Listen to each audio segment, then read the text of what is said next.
بسم الله الرحمن الرحيم الحمد لله رب العالمين والصلاة والسلام على رسوله الكريم أشهد أن لا إله إلا الله وحده لا شريك له وأشهد أن محمدا عبده ورسوله نبينا محمد صلى الله عليه وسلم رب اشرح لي صدري ويسر لي أمري واحلل عقدة من لساني يفقهوا قولي ربنا زدنا علما ربنا زدنا علما ربنا زدنا علما اللهم فقهنا في الدين اللهم فقهنا في الدين اللهم فقهنا في الدين السلام علیکم ورحمۃ اللہ وبرکاتہ۔ امید ہے سب لوگ خیریت سے ہوں گے۔ اللہ تبارک و تعالیٰ ہمارے وقت قبول فرمائے۔ قرآن کلاس میں خوش آمدید۔ چلیں آگے کا سبق پڑھ لیتے ہیں۔ اعوذ باللہ من الشیطان الرجیم بسم اللہ الرحمن الرحیم واتل علیہم نبأ نوح إذ قال لقومه يا قوم إن كان كبر عليكم مقامي وتذكيري بآيات الله فعلى الله توكلت فأجمعوا أمركم وشركاءكم ثم لا يكن أمركم عليكم غمة ثم اقضوا إلي ولا تنظرون فإن توليتم فما سألتكم من أجر إن أجري إلا على الله وأمرت أن أكون من المسلمين فكذبوه فنجيناه ومن معه في الفلك وجعلناهم خلائف وأغرقنا الذين كذبوا بآياتنا فانظر كيف كان عاقبة المنظرين ثم بعثنا من بعده رسلا إلى قومهم فجاءوهم بالبينات فما كانوا ليؤمنوا بما كذبوا به من قبل كذلك نتبع على قلوب المعتدين صدق اللہ۔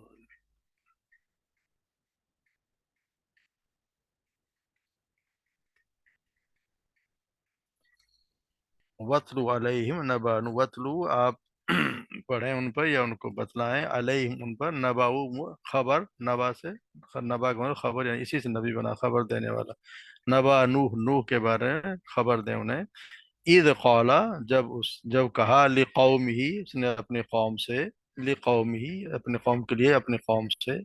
یا قومی اے میری قوم، میم کے نیچے زیر کہ میری سے، یا قوم میری، اے میری قوم، ان کان کبرا اگر تمہیں گراں گزرتا ہے، علیکم تمہیں، مقامی میرا ٹھہرنا، وتذکیری اور میرا نصیحت کرنا، بآیات اللہ اللہ کی آیات کے ساتھ، فعلی اللہ پس علی اللہ اللہ پر، توکلت میں توکل کرتا ہوں، فاجمعوا پس تم سب جمع ہو جاؤ، فاجمعوا تم اپنا زندگی اکٹھا کر لو، جمع ہو جاؤ، امرکم اپنے معاملات کو اکٹھا کر لو، وشرکاءکم اور تمہارے شریک، ثم پھر لا یکن امرکم پھر نہ کوئی رہے باقی تمہارا معاملہ، علیکم تمہارے پر، غمتن کوئی مشتبہ یا کوئی تمہارا معاملہ مبہم نہ رہے، جس میں کوئی شک نہ ہو، ثم خدو پھر تم کر گزرو، الیہ میرے پر، میری طرف، ولا تنزلوا اور تم مجھے کوئی مہلت نہ دو، یعنی تم اپنے شریکوں کو ساتھ ملا لو اور پھر تم پر کوئی میرے متعلق جو کچھ کرنا ہے پھر اس کو نافذ کر دو، معاملہ پورا کر دو، اور تم مجھے کوئی مہلت نہ دو۔ فَإِن تَوَلَّيْتُمْ اور اگر تم منہ پھیرتے ہو، یعنی تم ایسا نہیں کرتے، فَمَا سَأَلْتُكُمْ مِنْ أَجْرٍ تو پس میں نہیں، سألتکم میں نہیں مانگتا، کم تجھ سے، من اجر کوئی اجر، یعنی تم سے کوئی اجرت نہیں مانگتا، ان اجریہ نہیں ہے میرا اجر، الا مگر، اللہ اللہ کے ذمہ یا اللہ پر، وہ امیر تو اور میں حکم دیا گیا ہوں، امیر تو یہ مجھول ہے نا، شروع میں پیش اور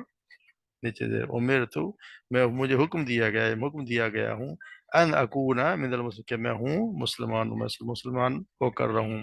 فکذبوہ پر انہوں نے جھٹایا ہو اسے،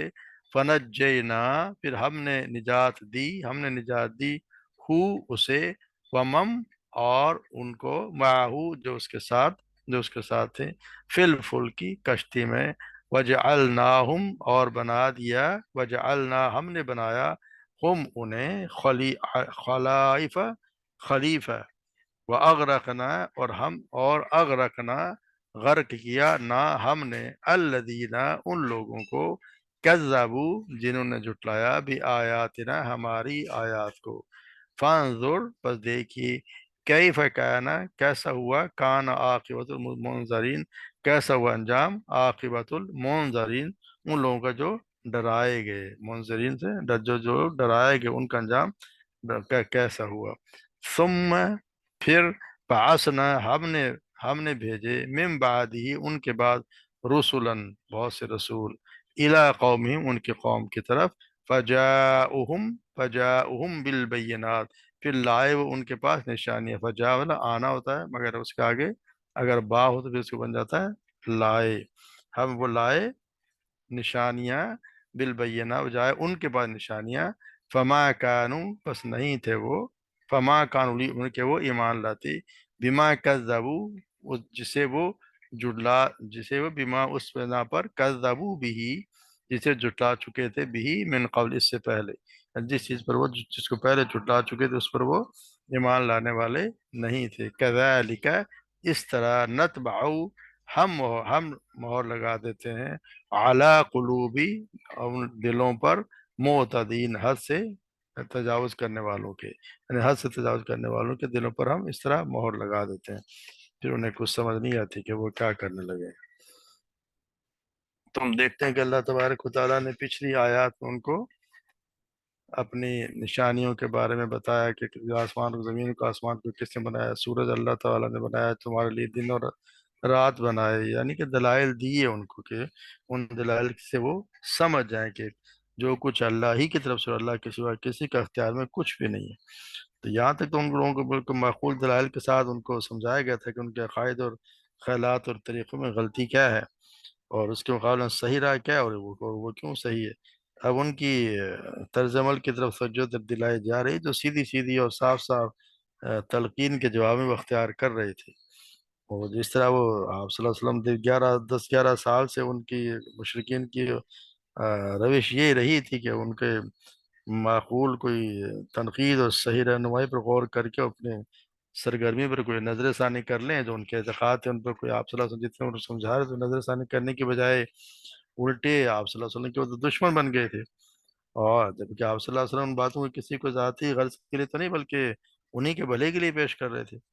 تو وہ ان دلیلوں کا جواب گالیوں سے اور پتھروں سے دیا کرتے تھے۔ تو اپنی بستی میں ایسے شخص کا وجود ان کے لیے سخت ناگوار بلکہ ناقابل برداشت ہو گیا تھا، جو غلط کو غلط کہنے والا اور صحیح بات بتانے کی کوشش کرتا ہو۔ ان کا مطالبہ تو یہ تھا کہ ہم، اسی طرح تھا جیسے کوئی اندھوں کے درمیان کوئی آنکھوں والا ہو، اور وہ ہماری آنکھیں کھولنے کی بجائے، وہ ان کا یہ خیال ہے کہ وہ ہماری آنکھیں کھولنے کی بجائے اپنی آنکھیں بند کر لے، نہ ہم زبردستی ورنہ ہم اس کی زبردستی آنکھیں پھوڑ دیں گے، تاکہ بینائی جو جیسی چیز ہماری سرزمین میں کوئی ہو ہی نہ، یعنی ہمیں کوئی سمجھانے والا ہو ہی نہ۔ انہوں نے اس طرح کا طرز عمل اختیار کر رکھا تھا، اس پر کچھ اور فرمانے کی بجائے اللہ تبارک و تعالیٰ نے اپنے نبی کو حکم دیا کہ انہیں نوح علیہ السلام کا قصہ سناؤ، کہ اس میں تو وہ تمہارے ماحول میں شاید ان کی بھی سمجھ میں آ جائے کہ نوح علیہ السلام کے کیا ان کو جھٹانے والوں کو کیا انجام ہوا، کیونکہ مشرکین مکہ کا حال بھی کفر و شرک میں سیدنا نوح علیہ السلام کی قوم جیسا ہی تھا، اسے اللہ تعالیٰ نے انہیں حکم دیا کہ انہیں قوم نوح کا قصہ سنائیے، جب انہوں نے اپنے کفر شرک کو اصرار کیا اور نوح علیہ السلام کی کوشش کے باوجود بھی اسلام نہیں لائے، حالانکہ کتنا 950 سال تک آپ نوح علیہ السلام نے ان میں تبلیغ کی، 950 سال تک ایک شخص ایک قوم کو سمجھاتا رہا، ان کا حال یہ تھا کہ قوم میں مشکل سے زیادہ 80 کے قریب ہی لوگ ایمان لائے،